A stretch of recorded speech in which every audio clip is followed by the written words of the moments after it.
A lot of times, what I'll recommend for students is just focus on one half of the test, Okay. take a test, try to gain mastery on just the English portions. And then once you take that test, start over, work on the other half, like the math, try to gain mastery on the math, and then take another test because a lot of schools will super score. So you have to check though, like if you Mhm. have certain schools in mind, although most in the States do super score, like it's always good to just Google it and check with the admissions office.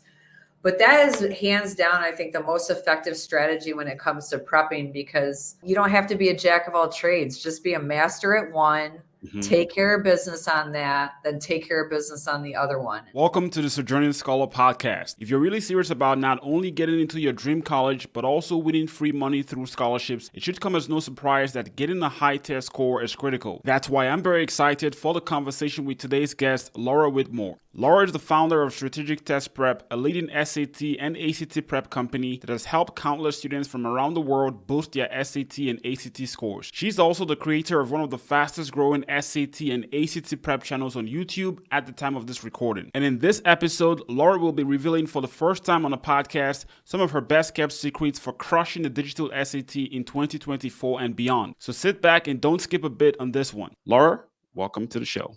Thank you. Thank you for having me. I'm so excited to be here.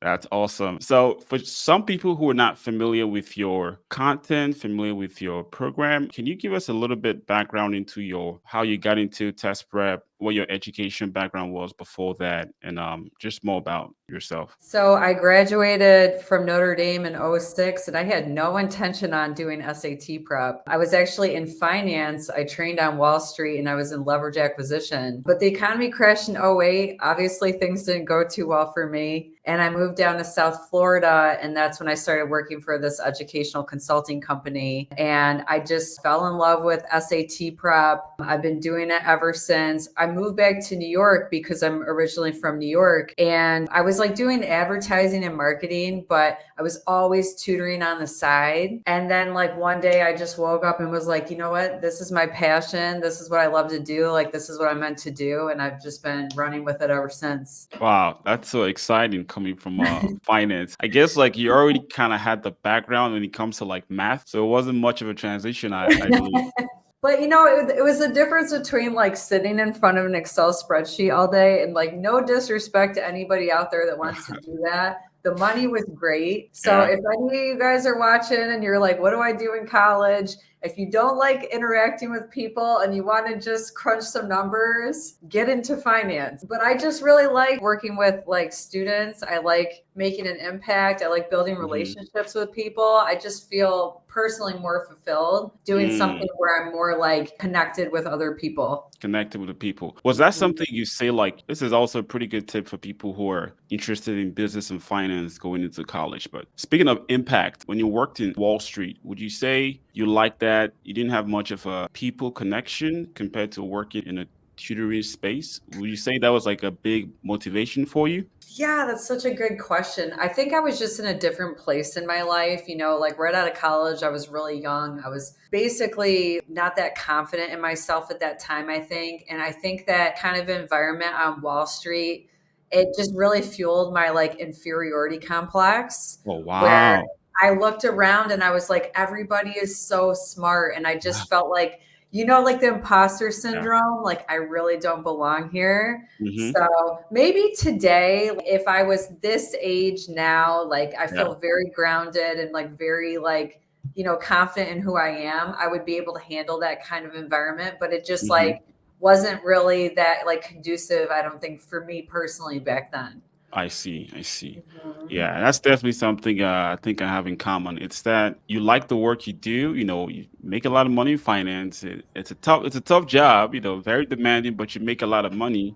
But there's always that aspect of okay, where's my impact? If you're just punching numbers all day, managing a client's portfolio, uh, Yeah. you don't really get that much, human impact. So at some point, I think for people like us who desire that connection, where you want to see the work you do translate into a affecting one person's life or multiple people's life, making that transition at some point, it's going to be mandatory to have that overall satisfaction with your career. So, guys, if you're listening, thinking about going into finance, there you go. You just got a nugget right there, something to keep in mind. So just transitioning a little bit, the digital SAT is it's such a big deal right now. A lot of people who watch our audience are international students, and they've been the first guinea pigs to experience the digital SAT. But now it's going to be coming to the States in 2024. What do you think about what people should know about the digital SAT? And why do you think the College Board is deciding to go in this direction when the ACT is still mostly paper based? Yeah, that's a great question. For College Board, it makes perfect sense. Test taking's gotten a bad rap lately, right? I mean, like, let's call a spade a spade. Personally, and I'm not going to get into this too much, I don't think it's very fair. I think that the educational system is broken and needs repair and needs to be reworked. At the ground floor, and I think testing is just a symptom. I don't think it's the reason. And also too, just to kind of piggyback off of that, like, assessments is a way for us to test students' knowledge. You know what I mean? And like, regardless of whether people think like the SAT and the ACT should be a thing now, when you go to college, you've got to take tests. Like, tests aren't going away. It's a way we can assess students, their abilities, what they've retained. But as far as, like, making it shorter so it's more appealing to students, making it less stressful. Mhm. And then also too, I don't know if you heard about the truck that lost the paper tests out the back of Oh, it. Yeah, this was down in wow. Texas. Like, apparently the doors flew open, the test flew out. But I think it makes sense for them. Now the funny thing is the ACT, that's digital and internationally. So it's Mhm. not like the ACT is like solely a paper-based test. They're also doing their thing digitally. The one thing I would like to see, though, that I think is a huge benefit to the digital format is them just releasing the scores immediately. Mhm. The fact that they're still holding them for 2 weeks, like, I think I kind of understood why when there was the international kids and then the US kids were taking the paper test, they wanted to sync everything up and they still had to wait for the paper scores. But there's really no reason for them to wait 2 weeks to send these scores out. So hopefully that'll pick up and they'll start to turn it around quicker. Have you heard anything about that? Because I haven't gotten into discussions with people about that. No, I'm actually hearing that for the first time. I thought, Yeah. if you go digital, it makes sense that your score should be published right away, as Yeah. opposed to 2 weeks like it used to be with the paper base. So that's actually surprising that's happening. I almost wonder if it has to do with like, sometimes College Board, I'm sure you've seen this, they'll Yeah. throw a question out, like, you'll get your score report back and there will be a big U on it, which Mhm. means unscorable.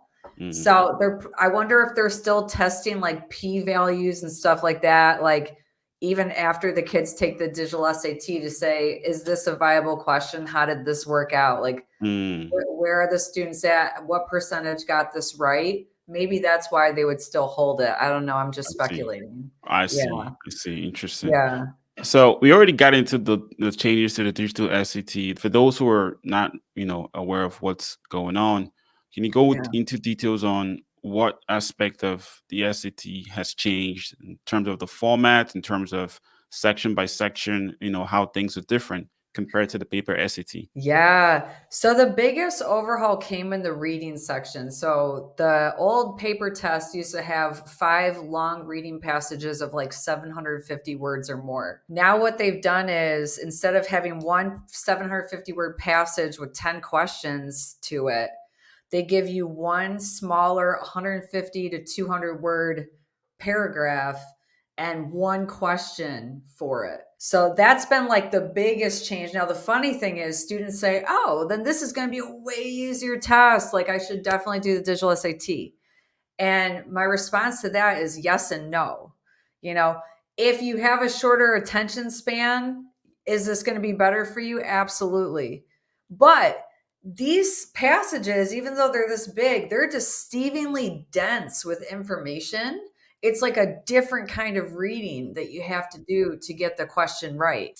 There's a lot of things that still apply as far as like finding synonyms in the text to the answer choices. Like some of the strategies are still working, but then there's some new strategies like afoot that work better for this particular test versus the paper one. Yeah. And then, as far as grammar, the grammar is about the same, right? Like they just did away with some things. Like they kind of pared down on the grammar. There's a big focus on punctuation. There's a big focus on transitions. And for the English, if you guys aren't studying vocabulary, you better start studying vocabulary because vocabulary is coming back full force. You've got to know vocabulary now, which is challenging. I think that honestly is the great equalizer on the English sections. The vocabulary is what is preventing students from getting a high 700 or a perfect score. Okay, I see. And Yeah. then what about the math section? Has there been any other changes? So the math is interesting, like I'm even telling my digital SAT students, you can still look at some paper tests and practice out of the paper tests. I would say like Okay. 85-90% of the concepts translate. There's just a few new things on the math that are important to know. They're getting more like interpretive. So Mm. they'll give you an equation and they'll be like, what does 3 mean in this context? And 3 will be like the coefficient in front of X. They're doing that because you can have a calculator on the whole thing now. So like they know that they've got to make questions where you can't necessarily use the calculator. So these interpretive, like high level conceptual ones are really coming in. But like hands down, the biggest thing I'm teaching my students with the math is how to leverage that Desmos calculator. Because like systems, if they give you a complicated system or a complicated algebra problem, because the algebra looks harder on this test. And when you get to the end of the modules, it's intimidating. And when you look at College Board's answer explanations, they're like huge. And it's like, what? What are they talking about? I'm not doing that in a minute and a half. But if you just type it into Desmos, it's so easy to find the answers. You just need to know what you're looking for graphically. And some students are like, but I'll just use my TA84. I really like my TA84. You guys, the Desmos is way better because you can use a slider. So you can move your graph around, you can move it side to side, you can move it till you get what you want, and you can't do that on a TI-84. Hey, just wanted to take a minute to let you know of a special gift I have for you. If you're ready to embark on the exciting journey of studying abroad in the United States as an international student, you've got to make sure you're fully prepared by downloading our free ebook, The International Student's Guide to Studying in the United States. Inside, you will find a comprehensive roadmap detailing everything you need to know to succeed. So don't miss out. Head out to sojournerscholar.com/free-guide to get your free copy today. And now, back to the podcast. There's also been the modular structure of the SAT, the digital SAT now, right? Where you have it's adaptive, which that wasn't the case before.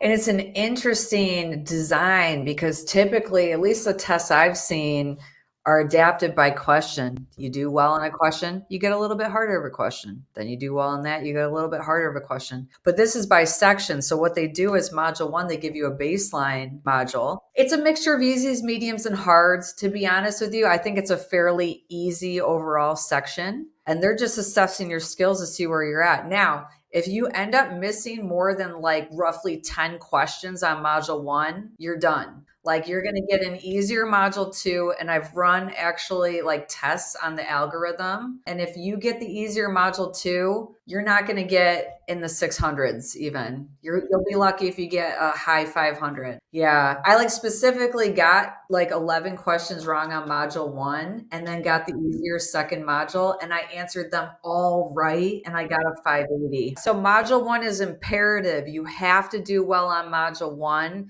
Otherwise, you have no hope of getting a score that's like above the national average.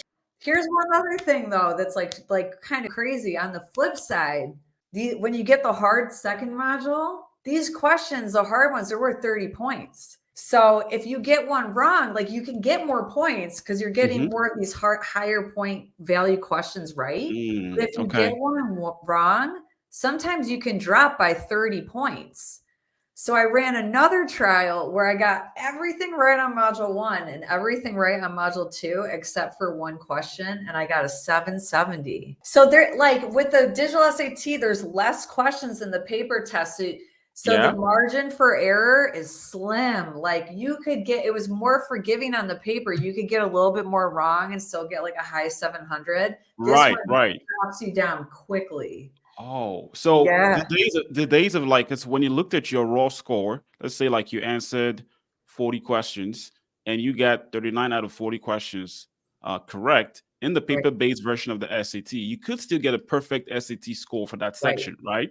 But are you saying now if you don't get a 100% score on the raw version, like 40 out of 40 questions correctly, you don't get a perfect score? On any of the practice exams on Blue Book, which is Yeah. the app that you use to take these practice tests, I have not seen that be the case. However, they were just rolling out the digital SAT, and I think they've been making tweaks to the algorithm. So who knows what's going to happen in 2024? I think it really comes down to that standard deviation bell curve. They want to make sure that these scores are dispersed in a way that would make sense. So if they notice that high, like 2.5% on the curve, if they look at that and they recognize most people are missing a question, then they might be more forgiving. We'll just have to see. I feel like every test is different. I have students come back after one test and they all crushed it. And then the next test, the algorithm was just like brutal. So it's hard to really tell right now, what's going on. Yeah, Mhm. that's very good to know. You are kind of a journalist out here with the digital SAT. when I when I watch your YouTube channels, I like that you do this like series where you review how people perform on like a given digital SAT, and then you make your predictions in the future. So that's very unique. I like that, but it's good to know like someone who has your ears on ground on what's going on. Yeah, and I think that that's important right now. Like, um, for anybody who's looking to work with someone that's like an SAT prep coach, look for Yeah. someone who does have their ears on the ground because they're Yeah. not releasing these digital SATs. Mm-hmm. We can't even see them. There's no QAS reports like there was for the paper test where they would Yeah. release it a couple weeks later. So really it comes down to like me just like talking to my students and hearing what was Mm. on there. I'm always trying to get information from them. I see. I see. Mhm. So I know we talked about different parts of the digital SAT, but let's talk about like strategies for each of the sections. I'm just gonna frame it in this way. People who've taken the paper-based SAT and now let's say they took that in their sophomore year, this past summer, and then now they're gonna transition to taking the digital version sometime in the spring or the summer of 2024. Are there any differences in like your prep strategy for people who are going from the paper-based version to the digital SAT for both the math section and this reading and writing section? Yeah, that's a great question. I think that there's a lot of things that remain the same. I mean, like, let's just talk like overall, like how to execute your prep plan. That remains the same. A lot of times, what I'll recommend for students is just focus on one half of the test, take a test, try to gain mastery on just the English portions. And then once you take that test, start over, work on the other half, like the math, try to gain mastery on the math, and then take another test because a lot of schools will super score. So you have to check though, like if you have certain schools in mind, although most in the states do super score, like it's always good to just Google it and check with the admissions office. But that is hands down, I think, the most effective strategy when it comes to prepping because you don't have to be a jack of all trades. Just be a master at one, take care of business on that, then take care of business on the other one instead of trying to learn everything all at once. As far as, since the overhaul and the reading was like the biggest change, the reading strategies are changing the most. So, like just to give you guys some like general like tips for English, like when you get to a question, definitely read the question first because you want to know what you're going to be looking for in the passage. I think paraphrasing is huge because those texts are so small and dense. So read a sentence, sum it up in your own words, then go to the next sentence, sum it up in your own words. Because if you're not actively reading, you will get lost so quickly. A lot of times, too, they'll put a bunch of pronouns in the text where they'll say like them or they or it. And if you're not following along actively, when you get to a pronoun, you're going to have no idea what they're referring to. So it's going to be really important, like to just like keep track of what's going on. And then the biggest thing that I've been telling everybody is I don't agree with how College Board like designed these modules for English. Because on the math, it's intuitive. You start with an easy question and then it progressively gets more difficult. So you're like you're warming your brain up, right? But not on the English. They get Mm, right into like these dense reading questions. I mean, there's some words in context first, so like hmm I will take that back. But for the most part, you're getting right into these craft and structure and information ideas questions, and it's like hmm to me, I think that that's like not the right order. So I usually say start with 15. You've got your grammar questions, you've got your hmm transitions. The note taking ones are super easy. You don't even need to read the notes. Bang Okay. all those out and then start at the beginning with the words in context. Okay. Okay. What are some of the biggest mistakes you've been seeing your students make in the digital SAT that some of the newcomers can be prepared for and able to avoid? Oh my gosh, what a question. You know what I've seen as the biggest mistake? Students rush. They get freaked out about the time and they rush and like when I see my students not fully reading an answer choice, they get got. Like they're like pick and trap answers because when they put answer choices down, they do it deliberately. Like they'll make half that answer choice sound great where you're like, yeah, they talked about that. Like that's the one. And then like there's like one word towards the end that's like completely incorrect. And like if you're not being thorough, you're gonna miss that stuff. So that would be the biggest thing is like giving yourself like the full amount of time you need for each question, and just trusting that like you'll get through in the time because here's the thing. When you rush, then what tends to happen is you have to go back in and look. You end up taking more time when you're trying to get through it faster. It's like counterproductive. I see. And I know you kind of discussed this already, but when you go to Blue Book to take a official digital SAT practice test, you only see how many? Like they only four, right? Yeah. It's not a whole. But There's not. they're coming out with two more this year. Okay, okay, good. So that's gonna bump it up to six, but it's still not a whole lot. I So know. one of the questions I had I was gonna ask you was for people who are preparing for the digital SAT, seeing that there's a lack of ample practice test, official digital SAT practice test, is it still okay to reference paper-based digital SAT questions, official digital SAT questions? Yeah. I mean, I definitely do it. Why not? Like, we've got the College Board question bank, right? Hmm So you can just go to Google College Board question bank and you can pull like 1,000 official questions to work off of. I mean, I hmm made workbooks, they're on paper. I still have my students doing stuff on paper.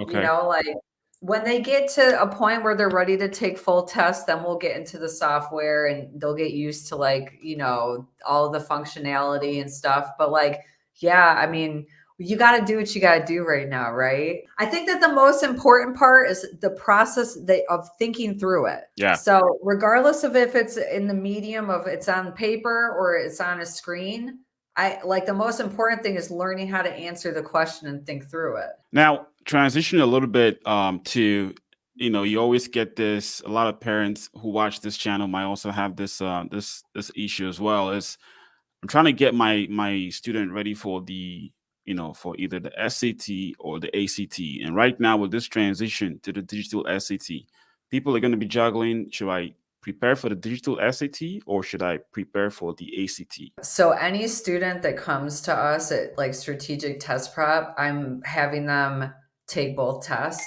to get a baseline and then finding out which test is better for them. I feel like that is a grave mistake that students make right off the bat because these tests are regional. Honestly, like I'm from the Northeast. Everybody in my area, they would take SAT. I even have parents think that the ACT isn't as good as the SAT. And I have to tell them, no, they'll look at them the same. Down south, and I was in Florida, it was kind of like 50-50. And then in the Midwest, they were ACT. So at the end of the day, you don't know what test is going to be better for you until you take a PSAT and a pre-ACT, or you take a Yeah, and you don't have to go in and sit in an official one. You can just take one at home. You know what I mean? Yeah, but just to give you guys just some ideas of like what might be better for you if you're stronger in math, probably SAT because it's half of your score is a math score, whereas on the ACT, it's only a quarter of your score. If you have a learning disability and you're starting out scoring less than 1,000, I think the ACT is probably going to be your jam because if you have accommodations and extra time, then the ACT is a little bit more like friendly and easier to work with. Kids just have a tough time with the ACT because the time constraints are so tight. Yeah. So just to clarify, like that kid down south, if they apply to Northeast, they can send an ACT score. They will not be discriminated against if they have an ACT score. It's just like for some reason, regionally, parents and students in the Northeast think they should take the SAT. They don't even consider the ACT as an option. It's kind of weird, but it's going both ways, Chuki. Honestly, like here's what's going on. Half of the people I talk to are like, oh, I hate taking tests on the computer. Hmm. And then the other half are like, oh, I love that this is shorter. This is great. So I really think it's just going to come down to a personal preference. I know for me, I still like the SAT more because I just like the nature of the test and the questions. I like being able to reason and think outside the box. So I will always like SAT no matter what. If they told me I had to go take it out in outer space, I'd be like, okay, I'm gonna go out in outer space and take it. That's cool. So ever since COVID, right, it's like you had this rise in test optional admission requirements, and COVID is, it's now a thing of the past, thankfully. But a lot of these policies I've noticed they haven't really changed from many big universities. They've still remained test optional. How do you see the future of test prep with the growing increase in test optional admission requirements and the permanence of test optional admission requirements? Are you ready for a statistic that might blow your mind? Give it to me. Give it to me. Okay, I'm actually going to put this on you. I'm going to ask you this. Take a guess. What percentage of students across America do you think have an A average right now? An A average based on high school? Yeah. I would say less than 20%, Try 25% tops. try over 80%. Over 80% have an A average? Yes. Wow. Yes, right? The great inflation is out of control right now. Everybody's got an A, everybody has a 4.0, and what's happening is these colleges are recognizing how difficult it is to differentiate two applicants. Whereas ACT and the SAT, they have remained consistent over time. Like the Mhm. distribution of scores is the same over time. The average SAT score is about a 1050. The average ACT score is about a 21. So it's just a more reliable way to be able to differentiate these students. So like a lot of like deans of admissions are starting to like talk about the importance of testing and how they're really considering it more. And then you look at like Tennessee, MIT, Georgetown. I mean, those guys went back to, and the schools in Florida, they went back to requiring it. So I don't think that test prep is going anywhere. And even if people stay test optional for a while, they're getting scholarship money for good SAT scores. They're getting placed into the right courses their freshman year based on their SAT scores. Like there's so many useful ways and things that the SAT scores like they serve so many purposes that I think that it's going to stay. Yeah. What do Okay. you think? What do you think is going to happen?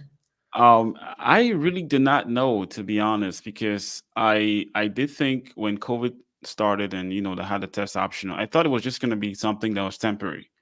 People couldn't Mhm. go to test centers to take the SAT, so it made sense that colleges decided to drop that as a requirement. But when I started seeing large public universities in California not rolling back that decision, a lot of the schools in the California system, like the UCs, decided to just go test optional as far as the next 3 to 5 years is concerned. I think they were thinking of making their own test prep. So their own version of an SAT or an ACT college entrance requirement. So the way I see it is like I think maybe some of these big universities might have a system where they design their own test, college entrance test. Mm, That could be a direction where things go, but I'm not quite sure. So, that's but a I think it's very interesting. interesting. Yeah, Hmm. I could see that. I think that that's a good theory.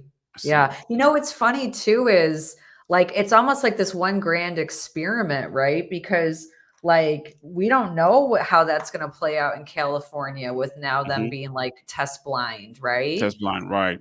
Like this person's going to remain nameless, but I saw someone recently who also has a YouTube channel and is based in California, Okay. and when I was talking to this person, they were like, "Yeah, everybody over there is drinking the Kool-Aid." Like, even this Mm, person is like, "This is a little nutty. Like, this doesn't really make any sense." sense, right?